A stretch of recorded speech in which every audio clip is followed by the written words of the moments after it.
Hello, welcome to World Affairs. Today we're talking about Chapter 3, Theory and Practice. This is the chapter that focuses on the two main theories of international relations, realism and liberalism. There are six questions that are asked in the back of the chapter, in the chapter review section. So I'm going to go through those a bit today, talk with you about these. First is, in realist theory, what are the logical links between anarchy and balance of power? The main tenets of realism as a way of thinking about how the world works is based on what are called the three S's: state, self-interest, survival. According to realist theorists who draw on the traditions of Niccolo Machiavelli and Thomas Hobbes, pictured here, states are the single most important actors in international affairs. It all comes down to what states do, that is, the leaders of states, presidents, prime ministers, and their advisors, their militaries, etc. They work for their self-interests, they're in competition with each other, and they work for the primary goal of survival and self-interest. So three S's here: states, self-interest, survival. The international system, according to realists, is anarchic. That is, there is no higher authority. There are just a bunch of states that are autonomous and sovereign that are competing in an international arena to protect their own self-interests. According to realists, all states are unitary. They're rational actors. Morality is not part of international relations. Self-interest is the only clear purpose that exists in world affairs.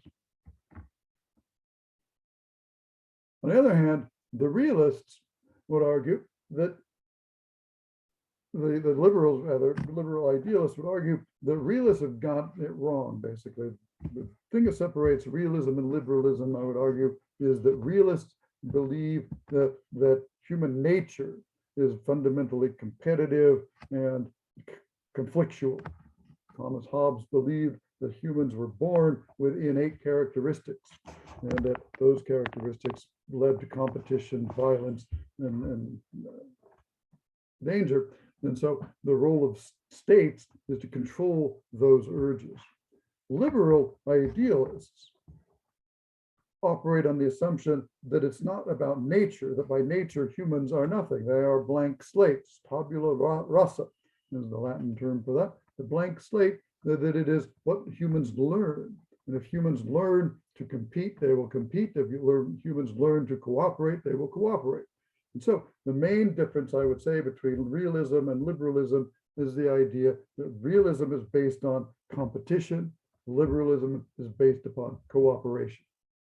The liberals, they believe that the international system is based upon the notion of cooperation to achieve mutual benefits, not just self-interest, but interest for everybody. That international relations, they would say, are also not just made by states, but are shaped by a multitude of actors, corporations, public interest, ideas, various kinds of things like that. And so they believe in a system that should be guided not by principles of power and assertion of power, but rather by the use of laws and treaties and institutions to enforce the idea that people and countries should cooperate to achieve their aims. Okay, the book talks about, in this chapter, something called the prisoner's dilemma. Prisoner's dilemma is this model that social scientists have developed that look at, the model takes two prisoners, prisoner A, prisoner B. They've both been arrested for the same crime. Taken down to the police station, they're guilty, and they've been arrested for the crime. And now the question that each of those prisoners faces is, how should they respond to the police? Should they confess to the crime, or should they plead not guilty, be silent? Well, according to the prisoner's dilemma, the question is that if one of them confesses, they're likely to get less of a sentence than one who does not confess. And so the question for each prisoner A and B is, should they go ahead and confess to the crime and hopefully get a lower sentence? Because what if prisoner B confesses, but prisoner A says he's going to remain silent and say nothing, but prisoner B spills the beans? Then what happens? Well, according to the chart here, if prisoner B confesses, then prisoner B is likely to get a shorter sentence, say a year, versus prisoner A, who remains silent, who gets the longer sentence. If both remain silent, it works better for both of them, but each of them gets 2 years rather than 1 year. If they both confess, they might get 5 years. They get a longer sentence because then they both get coughed up that they've committed this crime, and so they end up paying more. So the question is relative costs and gains here. Is it better to confess to something, cooperate and pay a price, or is it better to challenge it and try to assert your own self-interest in the hopes that you will get something more out of it?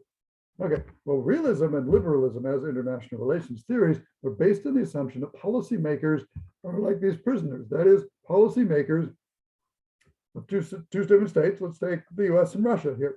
They're based on the assumption that these policymakers can never be certain about how the other one will behave in the international arena. Right now, there's a huge conflict that's developing between the US and Russia over the Russian amassing troops on the borders with Ukraine. The question is, are the Russians about to invade the Ukraine? Well, this is the prisoner's dilemma. Does the United States try to compete with the Russians in the hopes that that will prevent the invasion, or does the US try to cooperate with Russia, hoping that that might not be in the best interest of Ukraine, perhaps, but would be in the best interest of the United States and the Russians? At the same time, Vladimir Putin has to figure out what are the intentions of the Americans.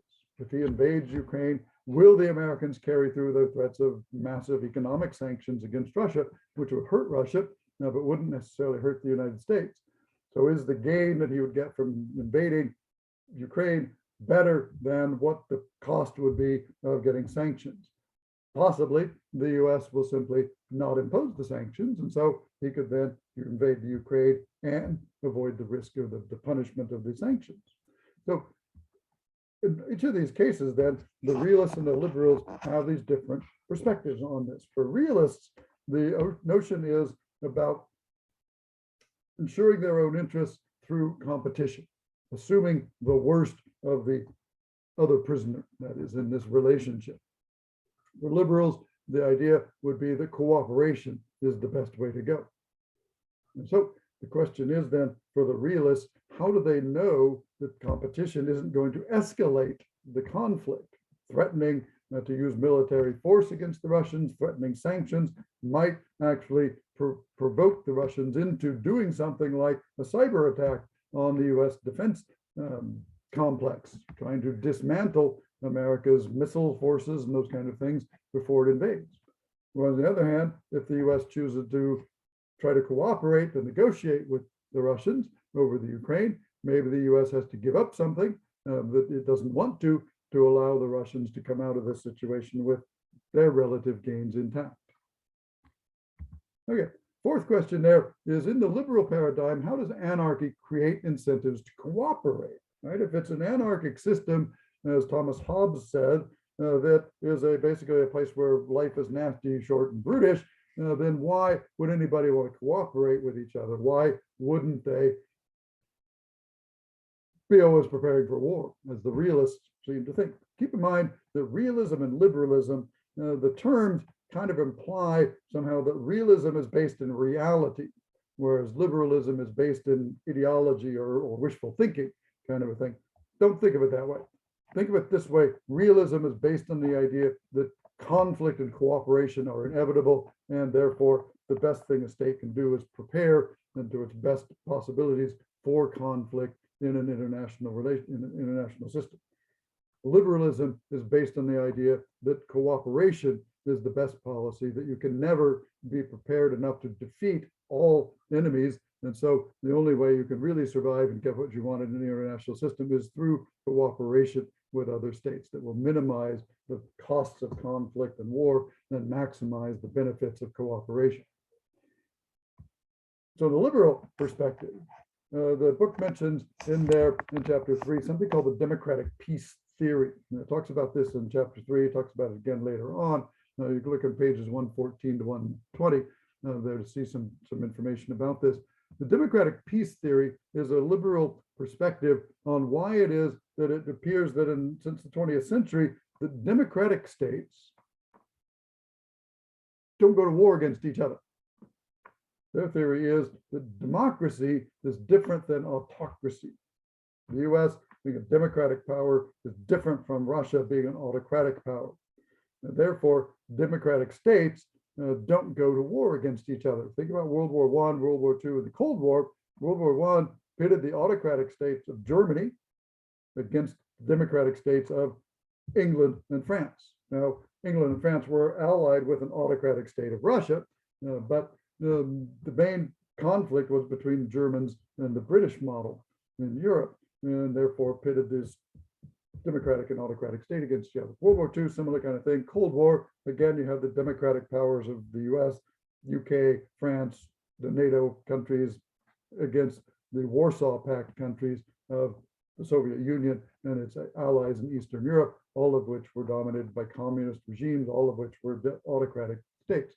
So the democratic peace theory is a liberal perspective that says that the way to deal with anarchy and conflict in the international system is to promote democracy. To abolish autocracy in the world, you actually create states that are democratic, states that are more likely to cooperate with each other, states that are more open to possibilities of cooperation and collaboration on various kinds of projects, like dealing with, say, global climate change, and therefore you're less likely to have warfare in this system. Number 5, think about the complex interdependence theory. This is another thing that's mentioned in the book here.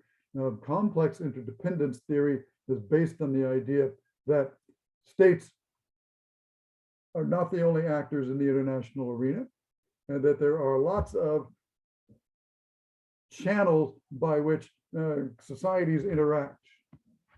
Businesses, NGOs, non-governmental organizations, people traveling, nowadays social media, various kind of economic interaction, all these kind of things. There are ways in which international relations are carried out. It's not just through states. It's not just about war, not just about treaties. It's about the interaction of people. And we live increasingly in a system that is globalized so that the barriers of time and distance and differences of language and culture that used to shape the world are fading away.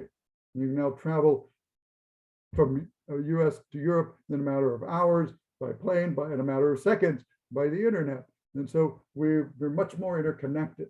And so the complex interdependence theory is the idea that these multiple channels shape the way we interact. Joe Biden, the president of the United States, is not the only American making foreign policy. So is people like Mark Zuckerberg or Jeff Bezos. But also think about yourself in this situation. You are a person, you're a citizen of the United States, perhaps, or living in the United States. You have an effect on what the government can do and will do in terms of interacting with other kinds of countries, because you, if you're a citizen of voting age and registered to vote, you vote in elections, and you can vote for a person like Joe Biden or a person like Donald Trump. They're going to have very different kinds of foreign policies. And so think about the way this interconnection, interdependence operates. Another way to think about this also is that question of global climate change, i.e. we live in a world that is rapidly changing because of human interference with the natural order of the environment by burning fossil fuels over the last couple of hundred years, and that's creating an imbalance that is affecting everybody on the planet. Even though half of the fuel fossil emissions come from China, the US, and India, everybody on the world is affected by those. Every country is going to be affected by that in some way or another, and it's a very complicated and complex process. Okay, finally, the 6th question here: what are the major realist critiques of liberalism? Just 1 second. Okay, well, the realist critique of liberalism is to say that liberals don't pay enough attention to the dangers of the international system. But the realists also have developed different kinds of variations of looking at the world too. The theory was first articulated by Hans Morgenthau in a book back in the 1940s, right about the beginning of the Cold War, and his emphasis was on the danger and the realpolitik of international affairs, if you will. Since then, realist theorists have realized that the world's more complicated than that, that some of the ideas of the liberals, that there is this complex interdependence, maybe they make sense. And so what realists have come up with are a couple of theories that the book talks about here. One, balance of power theory, and the other one, hegemonic stability theory. balance of power theory. Look at the Cold War. This is a great example of this, in which you had two blocks of countries allied with each other, with their own bloc, that basically balanced out each other. The United States and Soviet Union were competing for world dominion. That is, they had liberalism or communism was their ideology, and it was a fight to the death. It was a struggle to dominate the world, and both sides saw this as a fight to the death. But the balance of power meant that neither of those sides could be completely dominant in the world system. The US was always competing with the Soviet Union for influence in places like Africa and Latin America and other places like that, just as the Soviets were competing for influence in places like Europe and the Middle East. Well, the thing is that the balance of power prevented either of these countries from becoming really dominant and destroying any kind of balance. The balance of power is based on this notion of the security dilemma, which is another concept the book talks about here. Security dilemma, that is, how powerful should a state try to be?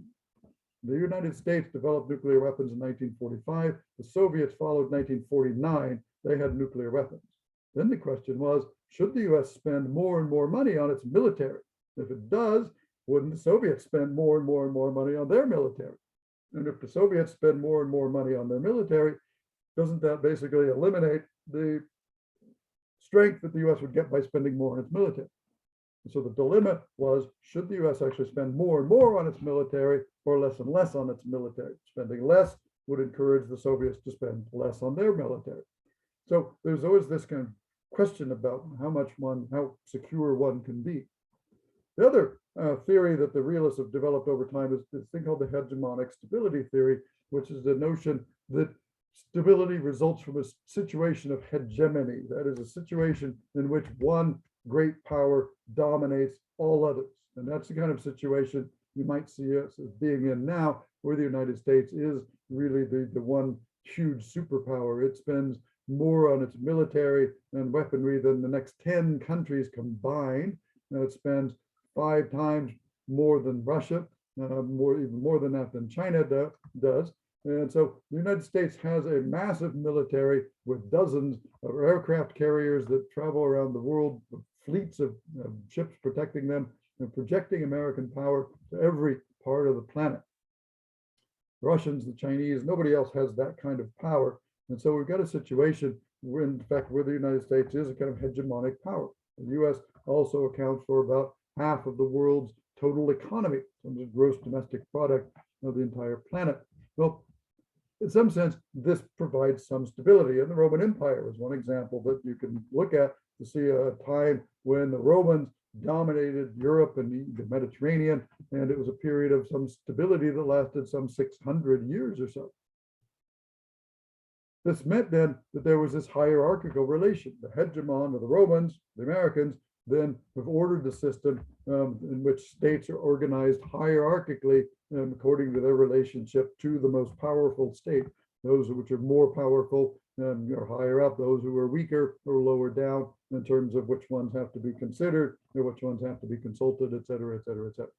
All right, so these are 6 questions that the book talks about and asks you about. There's things for you to focus on as you do your chapter reading and exercises for chapter 3 in World Affairs. If you have any questions, let me know. I'm available on Tuesdays from 10 to 12 and 2 to 4 on Zoom, or if you have questions, just email me and ask me about them. I'm happy to talk with you anytime. All right, well, I wish you all the best. I hope you have a fun time working on this chapter, and I look forward to talking to you again sometime soon. All right, turn this off now.